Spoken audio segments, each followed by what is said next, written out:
2년 전 이맘때쯤의 일이었던 것 같습니다. 새벽 예배를 마치고 성도님들을 모셔다 드리고자 차량 운행을 나가기 시작하였습니다.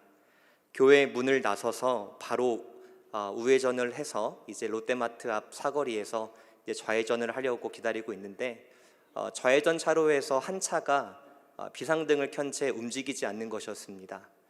왜 안 움직이지? 라고 하면서 이제 저는 우측으로 돌아서 이렇게 좌회전을 하려고 가고 있는데 왜 그러지? 하고 왼쪽을 보니까 이제 우리 교회의 한 청년 자매가 굉장히 몹시 당황한 표정으로 길가에 서 있었습니다. 그래서 이제 잠깐 정차해서 무슨 일이냐라고 물어보니까 주유등에 불이 들어온 것은 알았는데 조금 더 달릴 수 있을 줄 알고 운전을 했는데 결국 연료가 바닥에 나서 멈추고 말았다라고 하였습니다. 굉장히 당황한 기력이 이제 표정이 아직도 눈에 선합니다. 담당 교역자로서 어떻게 했을까요? 미안하다. 나는 차량 운행을 가야 하니까 미안하다.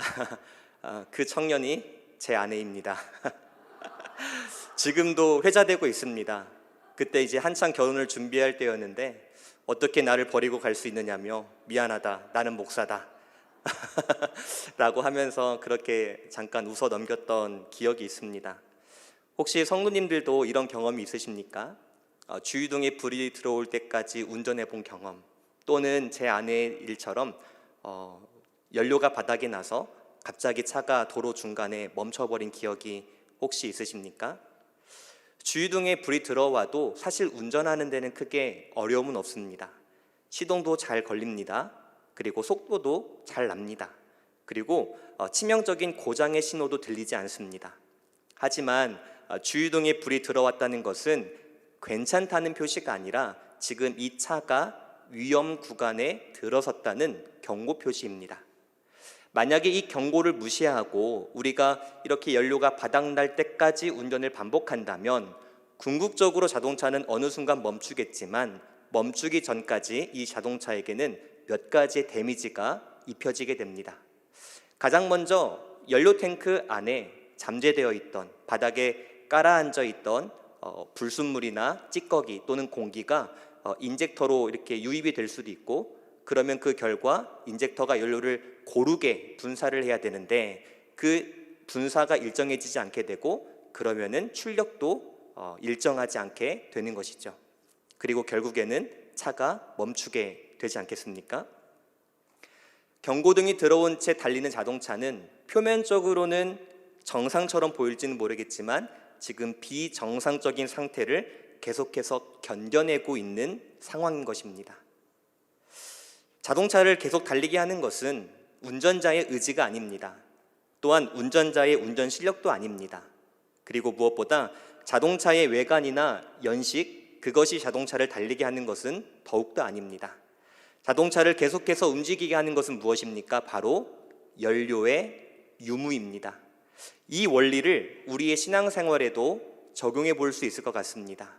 우리는 삶을 열심히 살아갑니다. 부모로서 사회에서 각자 역할을 최선을 다합니다. 뿐만 아니라 교회에서 예배하고 헌신하고 섬기고 사역을 합니다. 하지만 우리를 이 모든 상황 속에서 끝까지 걸어갈 수 있도록 우리를 인도하는 것은 인간의 의지나 경험이나 신앙의 연수가 아니라 우리를 끝까지 달리게 하는 것은 바로 신앙의 연료가 필요하다는 것이죠. 그래서 저는 이 신앙의 연료를 많은 단어로 표현할 수 있지만 한 단어로 요약해 보자면 하나님의 은혜가 우리를 계속 달리게 하는 연료다라고 소개하고 싶습니다. 사랑하는 성도 여러분, 만약에 우리의 영혼에 이 하나님의 은혜라는 연료가 고갈이 된다면 우리의 삶에는 반드시 자동차가 데미지를 입는 것처럼 우리의 영혼에도 몇 가지의 반응과 데미지가 우리의 삶 속에서 드러나게 됩니다. 제가 서두에도 말씀드렸다시피 연료가 없는 상태로 자동차를 운행하면 가장 먼저 나타나는 반응은 연료 바닥에 가라앉아 있던 찌꺼기가 연료 안으로 올라오게 되는 것이죠. 만약에 우리의 영혼에 은혜의 연료가 공급되어지지 않는다면 우리 마음 깊이 묻혀 있던 상처, 미움, 질투, 시기, 분냄과 같은 이러한 찌꺼기들이 어느 순간부터 자연스럽게 위로 올라오게 됩니다. 그러면은 자연스럽게 인젝터에서 연료가 일정하지 않는 것처럼 우리의 신앙생활도 업앤다운이 있게 됩니다.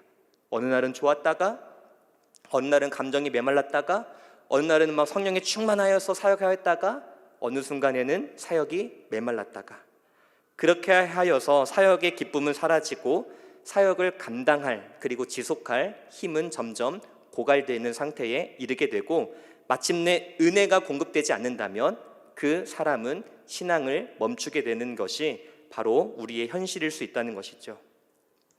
우리는 이러한 상태를 마주하게 되면 보통은 열심의 관점에서 문제를 찾으려고 합니다. 내가 뭔가 부족했을까? 그러면 내가 앞으로 더 뭔가를 열심히 해야 내가 다시 회복하겠지라고 하면서 나의 열심과 나의 결단과 의지의 문제야 라고 생각합니다. 하지만 이러한 신앙의 경고등이 들어왔을 때 우리는 의지의 문제를 먼저 점검하기보다 내가 달릴 수 있는 연료를 지속적으로 공급받고 있는지를 점검해 볼 필요가 있다는 것이죠. 사람의 존재는 달리고 싶다고 달릴 수 있는 존재가 결코 아닙니다. 의지로 시작할 수는 있습니다. 결단으로 무엇인가를 행동할 수는 있습니다. 하지만 인간은 의지와 결단만으로 그 어떠한 것을 유지할 수는 없다는 것이죠. 사랑하는 성도 여러분, 오늘은 벌써 1월이 지나가고 2월이 시작되었습니다. 새해를 시작하면서 여러 가지 마음의 결단을 하셨겠지요. 사회적으로, 삶 속에서, 그리고 교회 안에서 이것도 해야지, 이것도 해야지 여러 가지 계획을 갖고 계실 것입니다. 지금 그 계획을 잘 진행하고 계십니까?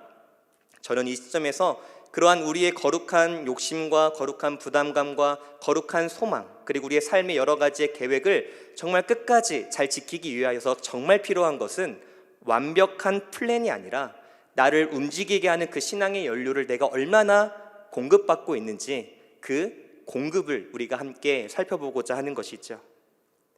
오늘 본문으로 들어가 보자면 오늘 본문은 너무나도 유명한 말씀입니다. 초대교회 성도들, 바로 이 본문은 초대교회의 이상적인 모습, 그리고 초대교회의 황금기라고도 소개되는 유명한 본문이죠. 하지만 저는 오늘 이 본문을 통해서 과연 초대교회 성도들은 어떻게 그러한 고난과 모진 순간 가운데서도 끝까지 그리스도인의 삶을 살아갈 수 있었는지, 과연 그 은혜라는 연료를 어느 공급원으로부터 받았는지 그 공급원을 하나씩 살펴보면서 우리의 영적인 연료의 공급원을 함께 살펴보고자 합니다. 먼저 오늘 본문에 보면은 여러 단어들이 등장하는데, 오늘은 그 첫 시간으로 떡을 떼다라는 단어를 통해서 함께 살펴보고자 합니다. 떡을 떼다라는 표현, 아마 익히 잘 아시겠지만 이 표현은 단순한 식사가 아닙니다. 이 식사의 자리에서 그냥 밥을 먹고 배를 채우고 돌아가는 자리가 아니라, 여기서의 떡을 떼다라는 것은 우리가 잘 아는 바와 같이 예수님께서 죽으시기 전에 제정하신 성찬식을 말합니다. 그리고 이 성찬의 목적은 바로 예수 그리스도의 십자가를 기억하는 목적과 유익이 있는 것이죠. 그러니까 이 떡을 떼다라는 단어를 오늘날 우리의 언어로 표현하자면 예수 그리스도의 죽음을 기억하며 모이는 예배다라고 말할 수 있습니다. 초대교회 성도들은 이러한 예배를 통하여서 내가 무엇으로 살아가는 존재인지, 또한 나는 어떠한 신분과 정체성을 갖고 있는 존재인지를 날마다 기억하고자 반복적으로 예배 자리로 모였다라는 것입니다. 그렇다면 우리 여기서 한 가지 조금 더 깊게 질문해 보고자 합니다. 은혜와 예배는 어떤 상관관계가 있는 것일까요? 먼저 우리가 한 가지의 오해를 바로잡고 가고자 합니다. 우리는 종종 이렇게 생각합니다. 예배를 통해서 새로운 은혜를 공급받는다라고 생각합니다. 맞을까요? 예배는 이전에 없던 새로운 은혜를 창출해내는 현장일까요? 분명히 말하자면 예배는 새로운 은혜를 만드는 현장이나 시간이 아닙니다. 그러면 예배는 무엇일까요? 이것을 알기 위해서 먼저 은혜가 무엇인지, 그리고 예배가 무엇인지를 하나씩 살펴보고자 합니다. 먼저 은혜라는 것은 우리가 예배를 잘 드렸다고 하여서 추가로 주어지는 보상이 아닙니다. 앞서 말씀드렸다시피 은혜는 이미 예수 그리스도께서 2000년 전 갈보리 언덕 십자가에서 그 십자가의 죽음과 부활을 통하여서 완성된 은혜입니다. 그리고 이 은혜는 우리가 예배를 잘 드렸다고 하여서 거저 주어지고 또한 없던 은혜가 새롭게 주어지는 것이 아니라 그 2000년 전에 만들어진, 그때 세워진 그 은혜가 우리에게 객관적으로 주어진다라는 것이죠. 그래서 예배는 무엇입니까? 없던 은혜를 새롭게 만들어내는 창출하는 장이 아니라 이전에 예수께서 이미 완성하신 그 은혜를 다시 기억하고 다시 떠올리고 다시 선포하는 것, 바로 이것이 예배고 바로 이것이 은혜다라고 우리는 기억할 필요가 있다는 것이죠. 조금 쉽게 말하자면 이렇게 설명을 드릴 수 있을 것 같습니다. 이제 오늘 우리 중고등부가 은혜 가운데 잘 수련회를 2박 3일 마쳤는데요, 우리 보통 수련회를 갈 때 어떻게 인사를 하시죠? 은혜 많이 받고 오세요 라고도 말하고 또 은혜 많이 받았습니다 라고 인사합니다. 맞죠? 그때 받은 은혜는 이전에 없던 은혜였는데 그 시간에 하나님께서 새롭게 만드신 은혜가 아니라 내가 바쁜 일상 속에서, 분주함 속에서 이미 말씀을 통해 주어진 은혜를 잃어버리고 흐려진 상태에서 살아갔다가 특별한 수련회라는 시간을 통하여서 집중적으로 말씀을 듣고 성령의 인도하심을 따라서 그 잃어버리고 흐려졌던 은혜를 다시 한번 상기하는 것이지요. 그러니까 우리가 여기서 한 가지 분명히 할 것은 예배를 통해서 은혜를 새롭게 만드는 것이 아니라 이미 주어진 은혜를 우리가 잃어버리고 살았는데 그 잊혀진 은혜를 다시 한번 예배를 통해서 기억하고 다시 걸어가고 다시 하나님을 바라보는 것이 예배다라고 말할 수 있습니다. 사랑하는 성도 여러분, 예배를 통해서 은혜를 다시 깨달을 수 있는 우리 모두가 되기를 소망합니다. 이것이 왜 중요할까요? 예배를 통해서 하나님께 나에게 부어주신 은혜를 다시 기억하는 것, 이러한 반복적인 예배의 삶이 우리에게 왜 중요할까요? 첫 번째로 우리는 이와 같이 말할 수 있습니다. 예배의 중요성, 첫 번째, 우리 같이 한번 읽어보겠습니다. 시작.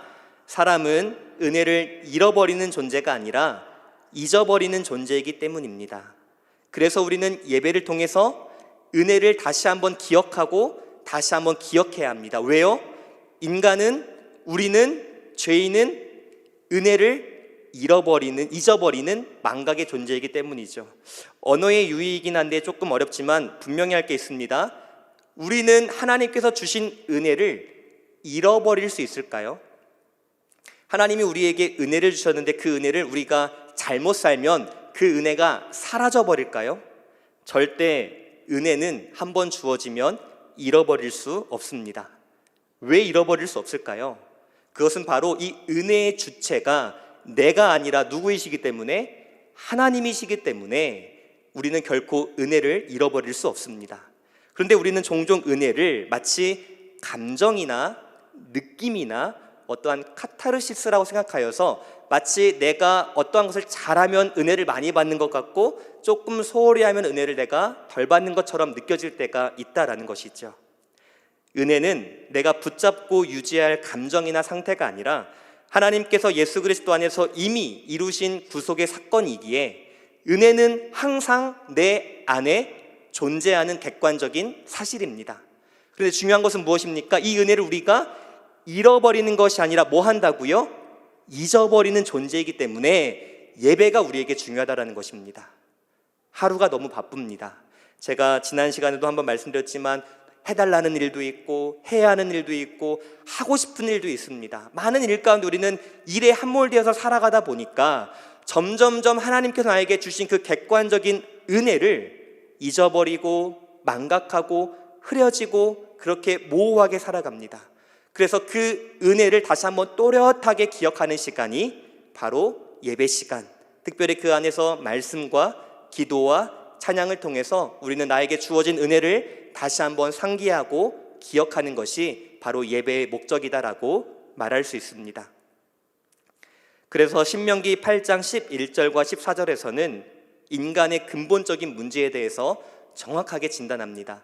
우리 신명기 8장 11절 14절 같이 읽겠습니다. 시작. 내가 오늘 내게 명하는 여호와의 명령과 법도와 규례를 지키지 아니하고 내 하나님 여호와를 잊어버리지 않도록 삼갈지어다. 14절 내 마음이 교만하여 내 하나님 여호와를 잊어버릴까 염려하노라. 여호와는 너를 애굽 땅 종되었던 집에서 이끌어 내시고. 성경이 말하는 인간의 근본적인 문제는 망각입니다. 하나님의 존재를 잊어버리고 하나님께 나에게 주신 은혜를 잊어버리고 그렇게 모호하게 흐릿하게 살아가는 것이 인간의 가장 근본적인 문제라고 말하는 것이죠. 여기서 반복되는 단어 잊어버리다라는 이 단어는 히브리어로 샤카흐라고 말하는데 이 두 단어 다 동일하게 미완료형으로 쓰여졌습니다. 무슨 말일까요? 이렇게 의역할 수 있습니다. 사람이라는 존재는 언제든지 반복적으로 은혜를 잊어버릴 수 있는 존재다라고 말하는 것입니다. 그래서 성경은 계속해서 우리에게 뭐라고 말합니까? 기억해라, 잊지 말라, 다시 상기해라 라고 말하는 것이죠. 인간은 은혜가 없어서 무너지는 것이 아니라 은혜를 망각해서 무너지는 존재다. 그래서 우리의 존재가 번아웃되지 않고 고갈되지 않고 멈춰버리지 않고 계속해서 달리려면 이 은혜를 계속해서 상기시켜야 되는데 이 은혜를 상기시키는 현장이 바로 예배의 자리다라는 것이죠. 저는 종종 청년들을 만나고 성도님들을 만나며 신방할 때가 있습니다. 그런데 참 아이러니한 이야기를 들을 때가 있습니다.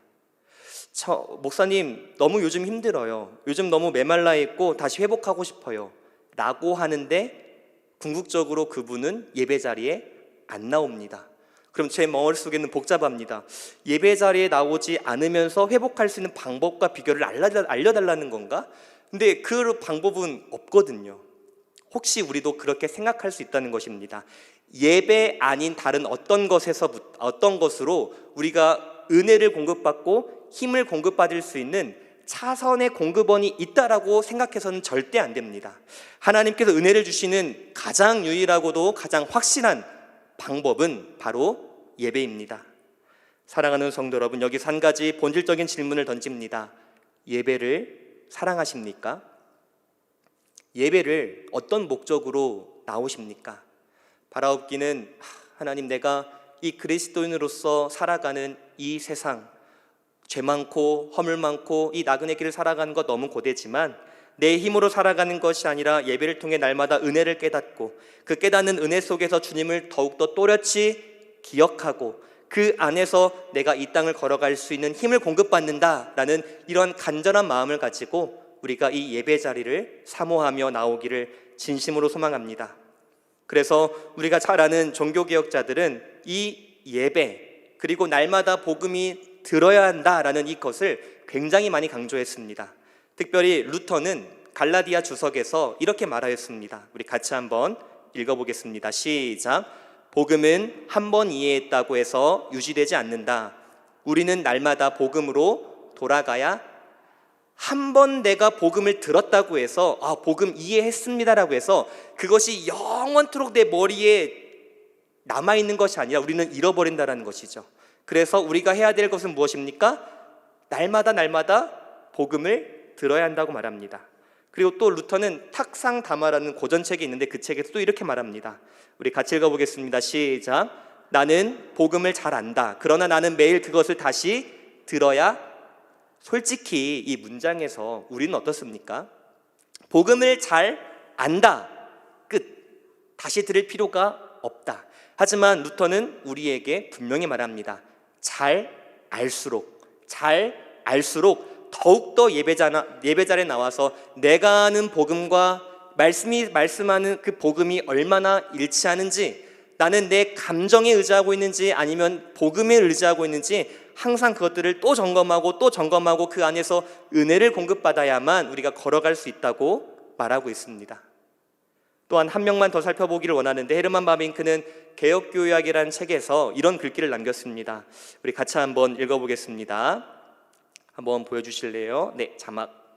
자, 제가 읽어드리겠습니다. 은혜는 그 자체로 인간 안에 보존되지 않는다. 하나님은 말씀과 성례를 통해서 은혜를 교회 안에서 계속해서 살아있게 하신다라고 말하였습니다. 우리는 이를 통해서 한 가지 결론에 다다르게 됩니다. 개혁주의 전통에서 예배는 은혜를 새롭게 창출하는 것이 아니라 은혜를 다시 한번 재확인하는 시간이고, 이 재확인으로 말미암아 우리의 망각에서 기억이 살아나게 되고, 이 복음에 대한 기억이 나를 계속해서 달리게 하는 연료가 된다라고 말하고 있습니다. 지금도 잘하고 계시지만 더욱더 예배를 사모하고 예배 자리에 나와서 복음을 다시 한번 기억하고 떠올릴 수 있는 우리 모두가 되기를 진심으로 소망합니다. 은혜를 잊어버리면, 은혜를 망각하면 그 다음에 연쇄적으로 찾아오는 반응이 있습니다. 바로 두 번째입니다. 같이 한번 읽어보겠습니다. 두 번째, 시작. 은혜를 잊는 순간 신앙은 정체성을 잃기 때문입니다. 복음을 망각하면 우리의 정체성을 잊어버리게 된다는 것이죠. 무슨 말인가? 쉽게 설명을 드리겠습니다. 우리가 하나님의 은혜에 사로잡혀 살아갈 때 우리는 나라는 존재를 이렇게 규정합니다. 나는 하나님의 은혜로 살아가는 사람이야 라고 말합니다. 우리 이런 고백 많이 하지 않습니까? 나는 나의 힘으로 살아가는 것이 아니라 나는 하나님의 은혜로 살아가는 존재야. 하나님의 은혜가 없이는 단 한순간도 살아갈 수 없어 라고 고백합니다. 이 고백은 겸손한 태도의 고백이기도 하지만 그 전에 먼저 내가 누구인지에 대한 정확한 정체성에 대한 고백입니다. 그런데 은혜를 잊는 순간 인간의 마음은 그냥 비어있는 상태로 남아있는 것이 아니라 잊어버리는 그 순간에, 그 비어있는 공간에 그 다른 것이 채워져서 은혜를 대신한다는 것이죠. 어떤 것인가? 이런 것입니다. 처음에는 나는 은혜로 사는 사람이야 라고 말했는데, 이제 이 은혜를 잊어버리는 순간 우리는 어떻게 고백합니까? 내가 열심히 해서 살아가는 거야. 나보다 나은 사람 없어. 내가 열심으로 했고 내 능력 이것을 만들어냈고 내가 라는 자기중심성의 신앙으로 바뀌는 것이죠. 그러니까 예전에는 은혜에 사로잡혔을 때는 하나님 앞에서 은혜로 살아가는 존재입니다라는 나의 정확한 정체성을 가지고 살아갔는데, 이제는 은혜를 잊어버리는 순간 사람 앞에서 나를 증명해야 하는 그 정체성으로 바뀌게 된다라는 것입니다. 예배가 주는 유익 중에 하나가 바로 이것입니다. 나는 무엇으로 살아가는 존재인가? 나는 어떠한 정체성을 가지고 살아가는 존재인지를 깨닫게 하는 것이 바로 예배다라는 것입니다. 예배를 통해서 말씀이 선포됩니다. 그리고 말씀은 우리에게 분명히 말합니다. 우리는 죄인이다. 그리고 우리 죄인으로서 이 땅을 절대 우리 스스로의 힘으로 살아갈 수 없다라고 말합니다. 우리의 힘으로 살아갈 수는 있습니다. 그리고 그 순간과 찰나에는 그 어떠한 것이 잘 이루어지는 것처럼 보입니다. 마치 성공한 것처럼 보일지도 모르겠습니다. 하지만 그것은 결코 유지될 수 없고 언젠가는 무너지게 될 것이며, 무너지지 않더라도 그것이 결국 하나님과 나의 관계를 멀어지게 하는 도구와 수단이 될 수 있다고 말합니다. 사랑하는 성도 여러분, 여러분들은 나의 정체성을 어떻게 규정하고 계십니까? 세상이 주는 기준을 가지고 나를 규정하고 계십니까? 아니면 하나님의 은혜라는 그 은혜에 입각하여서 나의 정체성을 규정하고, 그래서 하나님의 말씀 안에서 은혜를 받지 아니하면 살아갈 수 없다라고 고백하며 살아가고 계십니까? 예배는 정체성을 다시 한번 마음에 새기는 현장입니다. 나는 내 능력으로 존재하는 사람이 아니라 오직 하나님의 은혜로 말미암아 살아가는 존재라는 것을 예배를 통하여서 깨닫게 하는 것이죠. 사랑하는 성도 여러분, 예배는 이처럼 우리에게 너무나도 중요합니다.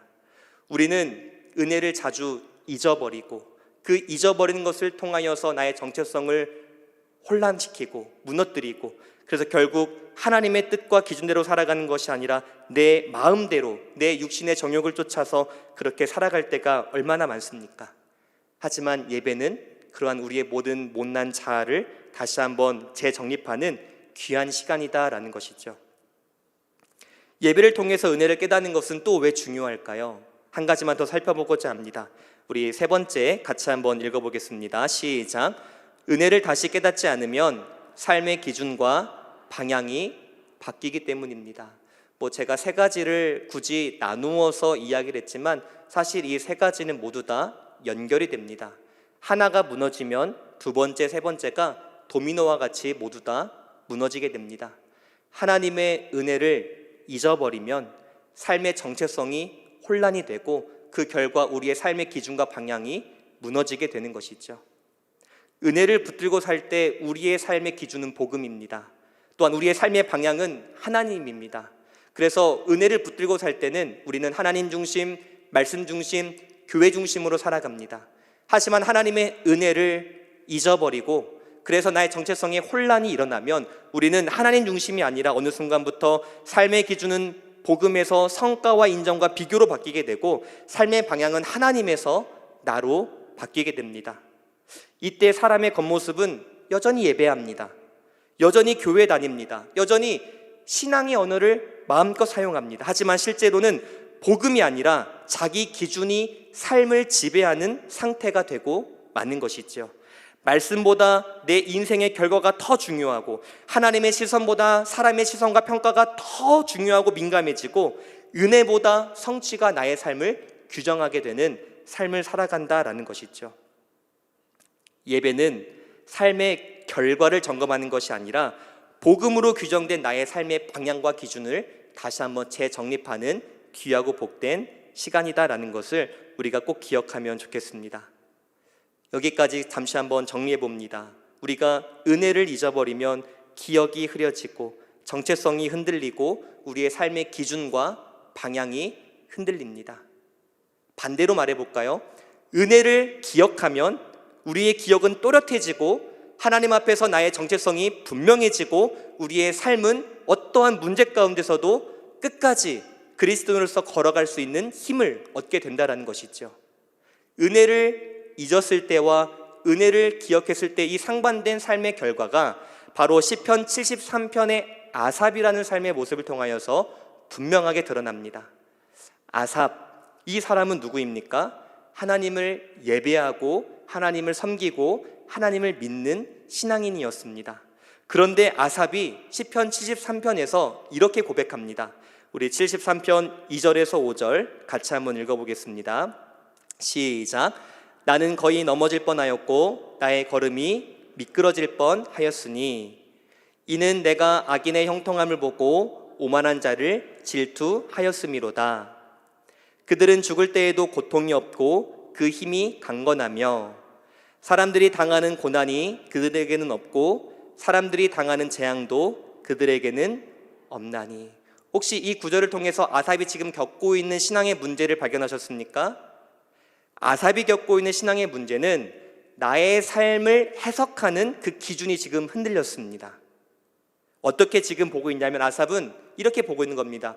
하나님을 믿지 않은 악인은 형통하게 살아가는데 내 눈앞에 보이는 나의 삶은 왜 이렇게 힘들죠? 라고 지금 세상 사람들과 나를 비교하고 있다는 것이죠. 근데 이 비교하고 있는 기준이 무엇입니까? 하나님의 은혜를 받는, 즉 하나님의 존전 앞에서 나의 정체성을 가지고 판단하는 것이 아니라 나의 삶에 드리워진 문제, 즉 표면적인 것을 가지고 세상 사람과 나를 판단하고 규정하고 있다는 것이죠. 그런데 아삽이 이렇게 앞에서는 이렇게 부정적으로 말했는데 긍정적으로 바뀝니다. 즉 아삽의 회복은 어떻게 어디에서 이루어졌을까요? 상황은 바뀌지 않았습니다. 문제는 해결되지 않았습니다. 여전히 악인은 형통하게 살아갑니다. 하지만 그러한 바뀌지 않은 상황 속에서도 이 아삽은 신앙을 다시 한번 회복하고 찾습니다.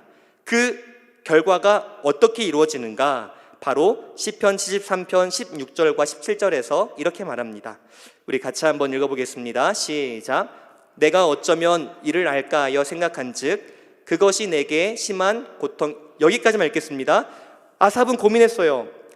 진짜 내 삶을 보니까, 환경을 보니까 저 사람들은 진짜 잘 사는데, 저 사람들은 형통하는데, 떵떵거리며 사는데 나는 왜 이러지? 저 사람들은 멸망당해야 되는 거 아니야? 삶의 표면적으로 드리워진 그것으로 삶을 규정했습니다. 이 생각을 어떻게 내가 정리해야 되지? 라고 이 고민을 가지고 살았습니다. 그런데 17절, 이 고민을 가지고 어디로 들어갑니까? 같이 읽겠습니다. 시작. 하나님의 성소에 들어갈 때에야 그들의 종말을 내가 깨달았나이다. 아삽은 고민과 번뇌, 내 삶에 드리워진 정말 이해할 수 없는 몰이해적인 상황, 하나님이 정말 이런 분이실까라는 어찌 보면 믿음 없는 모습, 이 생각을 가지고 살다가 하나님의 성전에 들어갑니다. 그 성전에서 깨닫습니다. 다시 떠올립니다. 무엇을요? 하나님이 누구신지를 다시 한번 기억하게 되는 것이죠. 그래서 이 시편 73편을 자세하게 전체를 읽어보면 아삽이 이 예배를 통하여서 깨달은 은혜를 두 가지로 요약할 수 있습니다. 바로 하나님은 여전히 의로우시다라는 것입니다. 그리고 또 하나는 하나님은 여전히 나를 지키시고 붙드시는 하나님이다라는 것을 다시 한번 기억합니다. 하나님은 여전히 의로우시고 하나님은 나를 여전히 사랑하신다는 이 사실이 새로운 은혜입니까? 아닙니다. 이 전부터 성경에서 여러 사람들 통하여 증언되어지고 계속해서 우리에게 선포되어졌던 진리입니다. 하지만 아삽은 삶의 현장에서 이 진리를 가지고 살아간 것이 아니라 순간 세상의 기준을 가지고 살아가다 보니까 악인과 나를 판단하게 되었고 그것으로 마음이 번뇌하고 고통 가운데 있었던 것이죠. 그런데 예배를 통하여서 다시 한번 그 잊어버렸던 은혜를 회복하니까 삶의 기준이 분명해지고 방향이 분명해지니까 나의 정체성이 다시 한번 세워지게 되는 것이죠. 그래서 이 시편 73편의 마지막에서 아삽은 이렇게 다시 한번 고백합니다. 우리 73편 28절 같이 한번 읽어보겠습니다. 시작. 하나님께 가까이함이 내게 복이라. 내가 주 여호와를 나의 피난처로 삼아 주의 모든 행적을 전파하리이다. 사랑하는 성도 여러분, 초대교회 성도들은 오늘날 우리보다 더하면 더했지 덜하지 않는 상황 속에서 살아가지 않았습니다. 초대교회 성도들은 제도가 기독교를 지켜줬습니까? 사회가 기독교를 보장해줬습니까? 아닙니다. 오히려 예수 그리스도를 믿는다는 이유만으로 손해를 보는 것이 당연한 시대의 삶을 살았습니다.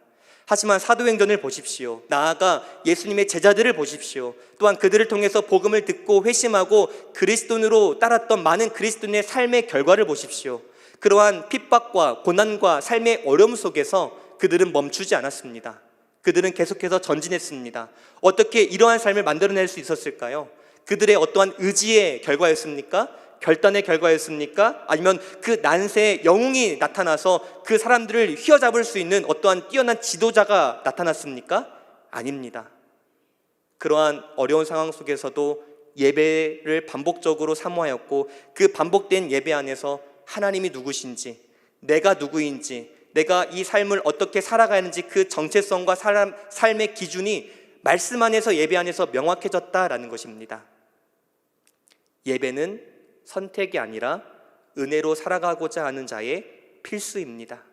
그런데 어느 순간부터인지 우리는 예배를 선택의 문제로 취급하고 말았습니다. 우리는 예배를 가능하면 참석하는 자리로 취급합니다. 많은 일주일의 계획이 있습니다. 그리고 나서 비어있는 시간이 있으면 예배드리고 아니면 우리 약속을 찾아서 떠납니다.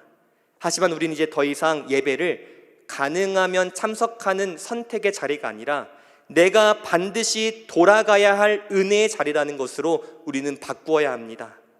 사랑하는 성도 여러분, 저는 담임 목사님께서 예전에 이런 말씀을 해주신 것이 참 가슴에 와닿습니다. 목회자로서 예배를 구걸하고 싶지 않다. 맞는 말 아닙니까?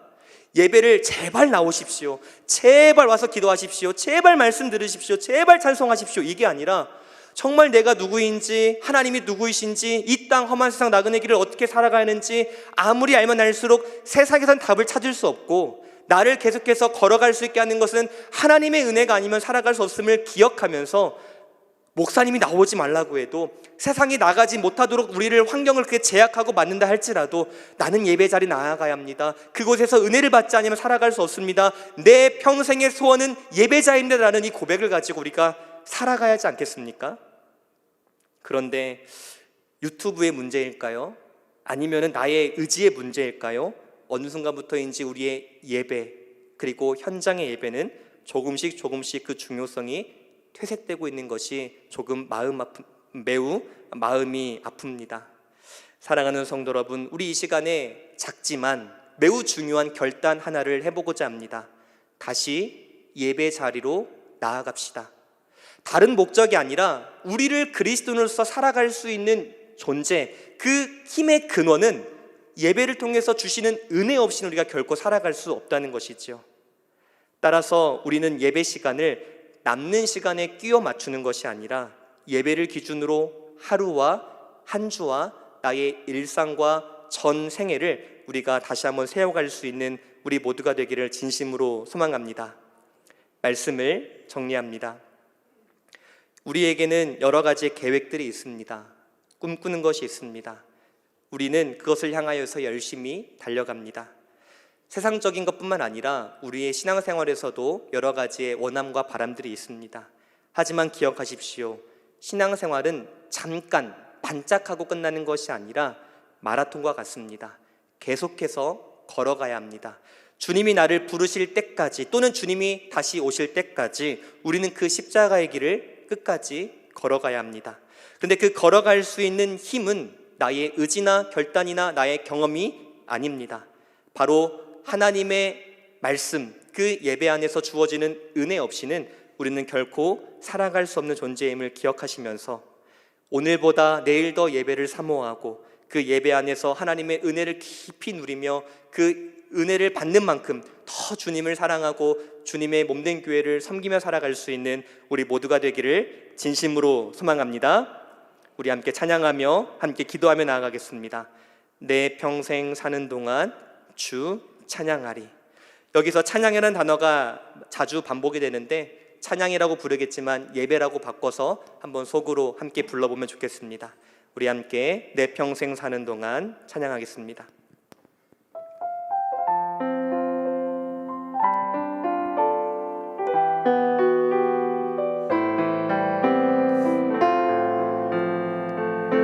우리 함께 고백합시다. 내 평생 사는 동안 내 평생 사는 동안 주 찬양하리. 여호와 하나님 내 주를 찬양하리.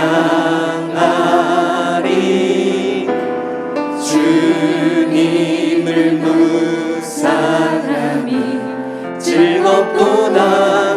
내 영혼 주 안에서 참. 다시 한번 고백합시다. 내 평생 사는 동안 내 평생 사는 동안 주 찬양하리. 여호와 하나님 내 주를 찬양하리. 주님을 묵상함이 즐겁도다. 내 영혼 주 안에서 참. 우리 함께 선포합니다. 내 영혼아 주님을, 내 영혼아 주님을 송축하라. 내 영혼아 주님을 찬양하라. 내 영혼아 주님을 송축하라.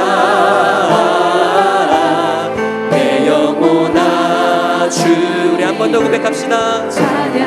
내 영혼아 주님을, 내 영혼아 주님을 송축하라.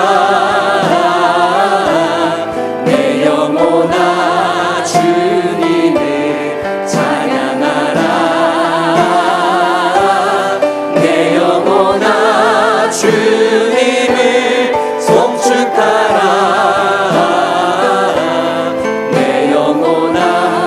우리 영혼을 향하여 선포합니다. 내 영혼아 주님을, 내 영혼아 주님을 송축하라. 내 영혼아 주님을 찬양하라.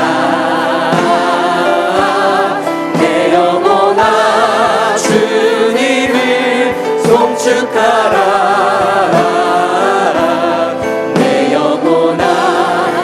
마지막으로 한 번 더 고백합시다. 내 영혼아 주님을, 내 영혼아 주님을 송축하라.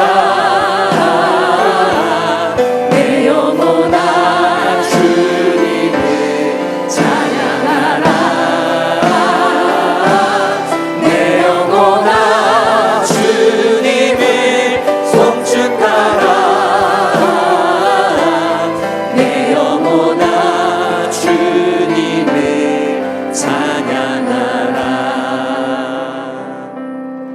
사랑하는 성도 여러분, 우리 함께 이 시간 기도하기를 소망합니다. 신앙의 문제는 의지의 문제라기보다 사실 공급의 문제입니다.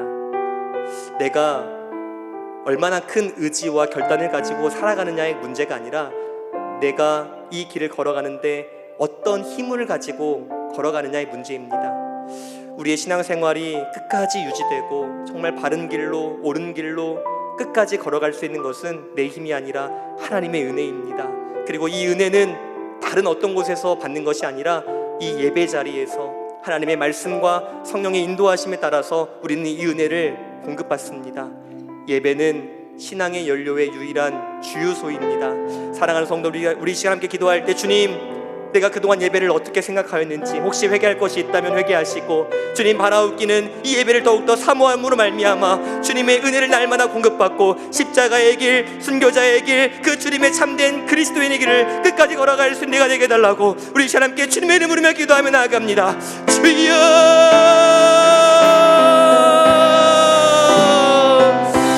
하나님 아버지 감사합니다. 주님을 송축하라. 주님, 우리가 이 그리스도의 길을, 하나님의 자녀라는 길을, 정말 우리가 하나님의 제자라는 길을 끝까지 걸어가기를 소원합니다. 하지만 이 길을 걸어갈 수 있는 것은 나의 의지도 아니고 결단도 아니고 나의 힘과 능도 아니고 나의 경험도 아니고 지혜도 아니고 지식도 아니고 오직 이 길을 끝까지 걸어갈 수 있게 하는 것은 하나님의 은혜라는 그 연료만을 공급받을 때에 우리가 끝까지 걸어갈 수 있음을 하나님 기억합니다. 주님, 이 은혜를 우리가 어디에서 어떻게 공급받을 수 있습니까? 세상이 아니라 다른 곳이 아니라 바로 이 예배자리, 이 예배자리를 통해 우리가 은혜를 공급받는 줄 우리가 믿으며 나아갑니다. 주님, 이 예배자리를 사모하게 도와주시옵소서. 나 혼자 그렇게 살아가는 것이 아니라 교회를 떠나서 예배자리를 떠나서 살아가는 것이 아니라 이 예배자리를 사모하고 이 자리를 통해서 은혜를 공급받고 그 공급받는 힘으로 말미암아 주님을 찬양하고 주님의 교회를 더욱더 든든히 세워갈 수 있는 우리 모두가 되는 줄 잡아주시고 함께하여 주시옵소서.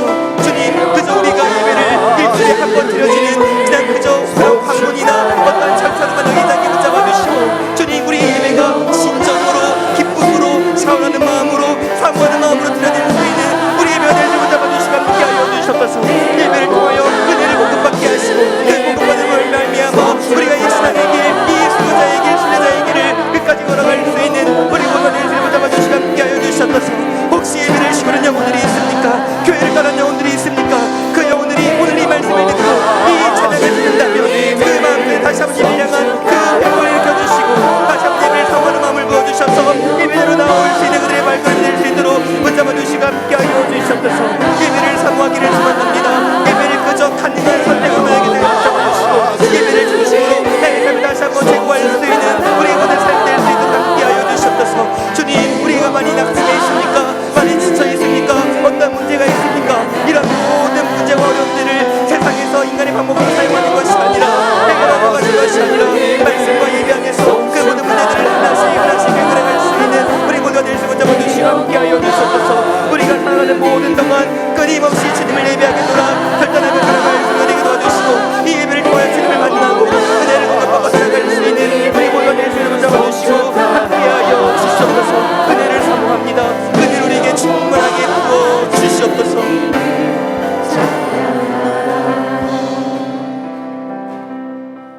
주님 감사합니다. 이 땅에 주의 몸된 교회를 세우시고 특별히 우리에게 주님의 몸된 교회, 첨단 겨자씨 교회를 우리에게 만나게 하시고 또한 이 안에서 함께 예배함으로 하나님의 은혜를 함께 누리며 함께 맛보며 살아가게 하심에 진심으로 감사합니다. 그러나 우리는 내일이면 또 그 은혜를 망각하고 잊어버리고 또 잊어버리고 그렇게 살아갑니다. 주님의 은혜를 잊어버리는 것은 매일인데 주의 말씀 듣는 것은 어느 순간부터 주일 한 번으로 그렇게 바뀌며 살아갔습니다.